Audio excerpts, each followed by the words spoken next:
पहले एपिसोड की शुरुआत सितंबर 21 ईयर 1685 से होती है, जहां हम सलेम शहर को देखते हैं, जहां पर पुरिटान्स का राज है जो अपने आप को सलेम का शासक मानते हैं और जो भी उनके नियम का पालन नहीं करेगा उसे इसके लिए सजा दी जाएगी। फिर आगे हम एक युवा जोड़े आइजैक और एबिगेल को देखते हैं, जिन्हें पूरे शहर के सामने सजा दी जा रही थी क्योंकि उन दोनों ने शादी से पहले इंटीमेट होने का पाप किया था। इसलिए उन दोनों को पूरे शहर के सामने बेरहमी से मारा जाता है और आइजैक के सिर पर गर्म लोहे की मदद से एफ द फॉर्निकेटर का निशान बनाया जाता है, जिसका मतलब था कि उसने शादी के पहले इंटीमेट होने का पाप किया है। अब उन दोनों पर यह अत्याचार मिस्टर सिबली कर रहे होते हैं, जो पूरे सलेम के सबसे अमीर आदमी थे और उनके खिलाफ जाने की किसी की हिम्मत नहीं थी। पर वहाँ जॉन एल्डन नाम का आदमी ये सब रोकने की कोशिश करता है, पर अकेला वो कुछ नहीं कर पाता। अब आगे हम एक लड़की मैरी को देखते हैं, जो जॉन से जंगल में चुपके मिलने जाती है क्योंकि जॉन और मैरी एक दूसरे से प्यार करते थे। जहां आगे जॉन मैरी को बताता है कि मैं युद्ध लड़ने सलेम से बाहर जा रहा हूं और वो वादा भी करता है कि वो वापस आएगा, इसलिए उसे वादे के रूप में आधा चांदी का सिक्का देता है और आधा खुद के पास रख लेता है, जिससे दोनों को उसकी वादे का याद रहे। फिर अगले दिन जॉन बाकी सैनिकों के साथ युद्ध के लिए शहर से बाहर चला जाता है और फिर कुछ महीने के बाद मैरी को पता चलता है कि वो प्रेग्नेंट है। जहां मैरी की नौकरानी तीतुबा उसे बताती है कि जॉन युद्ध में मारा गया है, जिस बात पर अब मैरी को घबराहट होने लगती है क्योंकि अब ये शहर उसकी और जॉन के बच्चे को कभी भी नहीं अपनाएगा। अब आगे हम देखते हैं कि मिस्टर सिबली की मैरी पर बुरी नजर है और उसे जॉन और मैरी के रिश्ते के बारे में पहले से पता था, पर वो इन्हें कभी रंगे हाथ नहीं पकड़ पाया था, इसीलिए उसने जॉन को युद्ध में मरने के लिए भेज दिया था।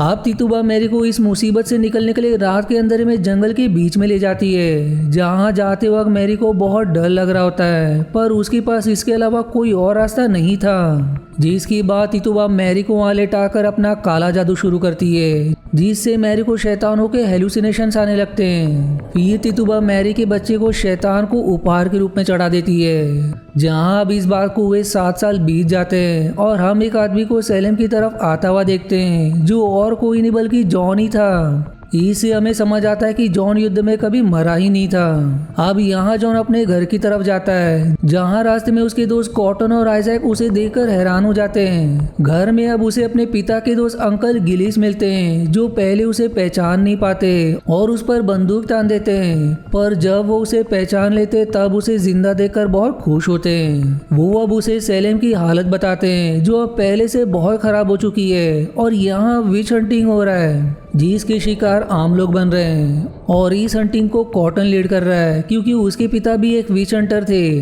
जिसके बाद वो जॉन से एक शॉकिंग जानकारी शेयर करते हैं कि मैरी अब मिसेस सिबली बन चुकी है क्योंकि उसने मिस्टर सिबली से 2 साल पहले ही शादी कर लिया था।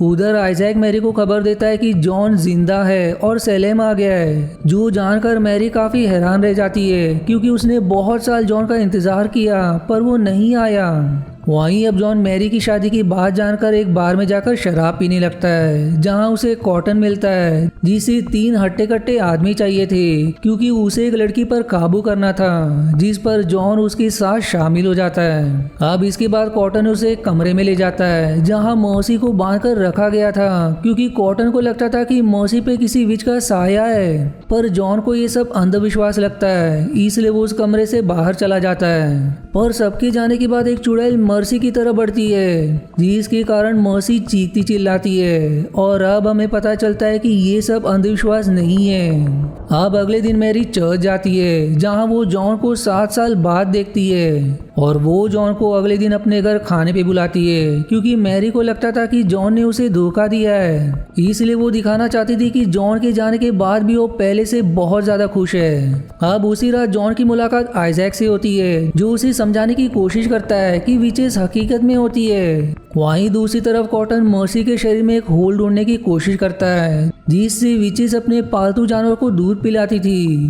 पर कॉटन को उसके शरीर में ऐसा कोई भी होल नहीं मिलता।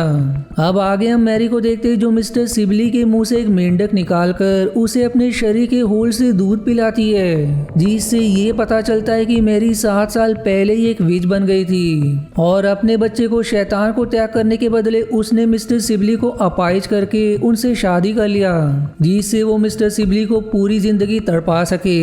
मिस्टर सिबली को मैरी मैरी की सारी सच्चाई पता थी, पर मैरी अपने मेंढक को मिस्टर सिबली के मुंह में बंद करके रखती थी जिससे वो अपना मुंह बंद रख सके।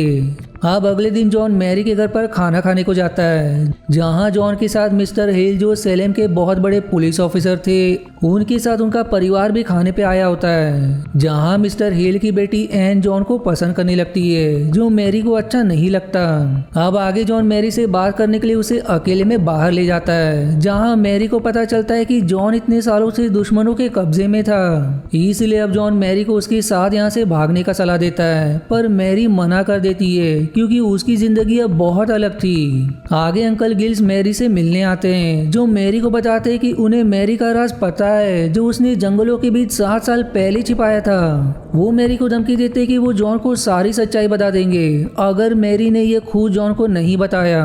पर आगे जॉन सैलेम छोड़कर जाने का फैसला करता है क्योंकि अब सैलेम में उसका कोई नहीं था और वो बस मैरी के लिए वापस आया था। लेकिन जाते समय जॉन से एन मिलती है और अब वो एक दूसरे से बातें करने लगते हैं, जिन्हें मैरी दूर से देखकर जलने लगती है। और फिर वो जॉन के जाने के बाद एन से बात करने के बहाने उसके सिर के कुछ बाल चुपके से तोड़कर रख लेती है। वहीं आगे कॉटन मर्सी से उन विचेस के नाम पूछता है, जिस पर वो कहती है कि वो विचेस के नाम नहीं बता पाएगी पर उन्हें देखकर पहचान सकती है। इसलिए अब कॉटन मर्सी को जंजीर से अच्छी तरह से बांधकर बाहर ले जाता है, जहां वो मैरी के पास जाती है और कॉटन को बताने की कोशिश करती है, पर मैरी अपने काले जादू की मदद से मर्सी को अंकल जे की तरफ मोड़ देती है, जिस पर अब मर्सी अपनी उंगली काटकर अंकल गिल्स की तरफ इशारा करती है। जिसके बाद अब अंकल गिल्स को सारे सैनिक पकड़ लेते हैं, पर वो ये मानने को भी तैयार नहीं थे कि वो एक विच है। दूसरी तरफ जॉन सैलेम छोड़कर न्यूयॉर्क की तरफ जाने लगता है, पर आइजैक उसे रास्ते में ही रोक लेता है और कहता है कि उसे जॉन को कुछ दिखाना है। यहाँ मैरी कॉटन को हुक्म देती है कि वो अंकल से किसी भी तरह कबूल करवाए कि वो एक विच है। वहीं मैरी तितुबा के साथ काला जादू शुरू करती है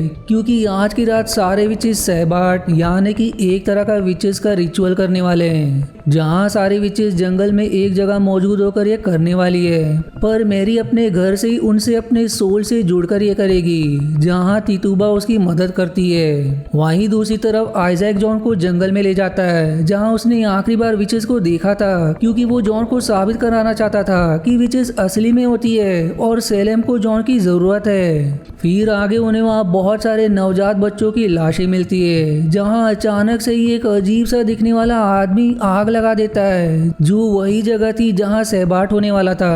अब आग के कारण जमीन के अंदर से अजीब से दिखने वाले क्रीचर्स बाहर निकलने लगते हैं, जहाँ जॉन और आइजैक इस रिचुअल को छुपकर देखने लगते हैं। अब आगे आइजैक अपने सामने एक मेंढक को देखता है जिसकी आंखें धागे से सीली हुई थी, जो देखकर वो चिल्लाने लगता है, जिससे सारे विचेस को पता चल जाता है कि यहाँ कोई इंसान है। इसलिए वो तुरंत वहाँ से गायब हो जाते हैं, पर एक विच वहाँ से नहीं जाता और वो जॉन और आइजैक की तरफ बढ़ने लगता है। इसलिए अब जॉन उस पर गोली चलाने लगता है, इसलिए वो डर कर वहाँ से भाग जाती है। दूसरी तरफ मैरी को भी पता चल जाता है कि किसी इंसान की वजह से सहबाट पूरा नहीं हो पाया। उधर कॉटन अंकल गिल्स पर भारी पत्थर फेंकने लगता है, पर अंकल गिल्स मानने के लिए तैयार ही नहीं थे कि वो एक विच है। और फिर एक भारी पत्थर उनके ऊपर आकर गिरता है, जिसकी वजह से उनकी वही मौत हो जाती है। उधर मिस्टर हेल मैरी से मिलने आते हैं और अब हमें पता चलता है कि ये वही विच है जिस पे जॉन ने गोली चलाई थी, पर वो किसी का चेहरा नहीं देख पाए थे। जिस पर अब मैरी उन्हें उन दोनों इंसानों को ढूंढने को कहती है, क्योंकि वो विचेस के लिए खतरा बन सकते थे। फिर आगे हमें पता चलता है कि इन विचेस का असली मकसद ये था कि विच हंटिंग के जरिए ये इंसानों को एक दूसरे से आपस में लड़वाना चाहती थी, जिससे सारे इंसान मारे जाए, जिससे सलेम शहर विचेस का ही हो जाए। जिसके साथ ये पहला एपिसोड यहीं समाप्त हो जाता है। अब अगर आपको इसके आगे का पार्ट देखना है तो या तो आपको इसका लिंक कमेंट या डिस्क्रिप्शन में मिल जाएगा, और अगर नहीं तो मैं इसे जल्दी पोस्ट करूंगा। तब तक के लिए धन्यवाद दोस्तों। आशा है आपको मेरी एक्सप्लेनेशन पसंद आई। यदि हाँ तो प्लीज वीडियो को लाइक करना और चैनल को सब्सक्राइब करके सपोर्ट करना ना भूलें। मिलते हैं अगले एक्सप्लेनेशन वीडियो में, तब तक के लिए धन्यवाद दोस्तों।